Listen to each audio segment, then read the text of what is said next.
I wake up at 6:45. I wake up at 4:30. I wake up at 7:15. I wake up at 6:30. You may find it hard to wake up in the morning, and you're not alone. I definitely think there's a lot of people that aren't getting enough sleep because we're all coming to school tired and like falling asleep in classes. And I think that this is being our first year of AP classes is kind of hard on us because we're having to balance so many different things. With students having so much going on and little time to sleep, we talked to the experts about getting enough Z's and compared it to the reality of our sleep amount. Okay, so research shows that approximately 9 hours of sleep is what a teen requires. There have been some times when I've been up till like 2 a.m., 3 a.m. What could lack of sleep mean for victims of this issue? There's been some research that shows that teenagers with sleep deprivation are more likely to have injuries in sports. And then if you put a sleepy teenager behind the wheel, they're more likely to have motor vehicle accidents. Figuring out that sleep is absolutely essential. It's as important as eating or breathing. Sleeping is important. And also signs that you're more familiar with. First of all, you want to look at behavior. Sometimes these teenagers are more irritable, more moody.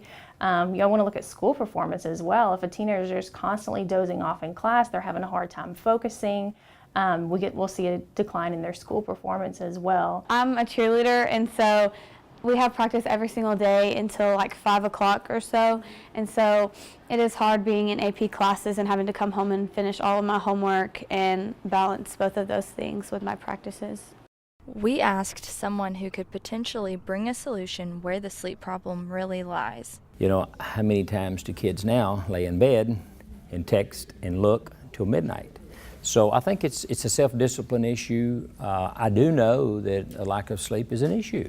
The issue is deeper than just organization. I don't think starting school later is really the answer. I think going to bed earlier is the answer, in all honesty.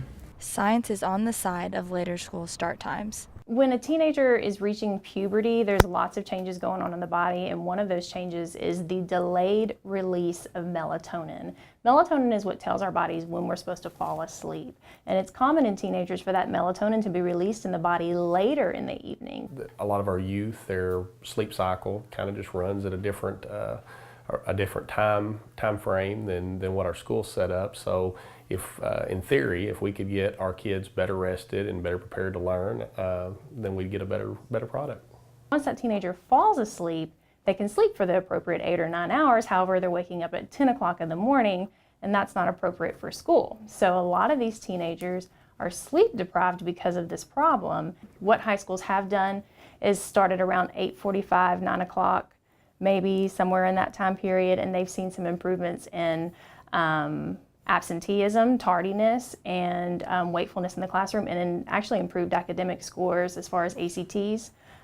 They've done research on that, and they've seen that these later school times have been beneficial for teenagers. I think for us to look at changing our time schedule for school, parents would really have to be very involved in that conversation, because it would cause a change in their daily or more traditional routines and activities. So I would think that would be something where our school administration and teachers would sit down and talk to some of our parents and maybe even our business leaders in Hot Springs, and we would look and see if that's a change that we could make.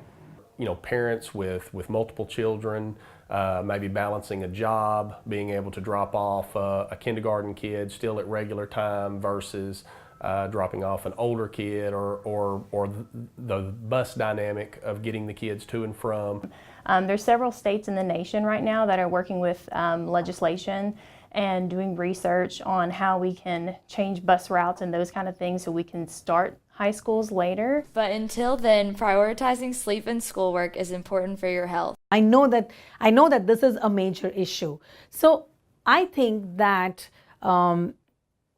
organizing your studies will help a lot. Definitely don't let things pile up, like assignments pile up till one night, because I've definitely done that before and had like 10 assignments to do the next day, and that's definitely the worst.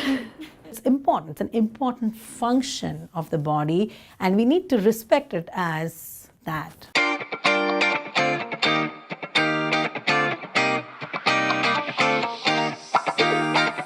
There's not a single day that passes without you on my mind. Not even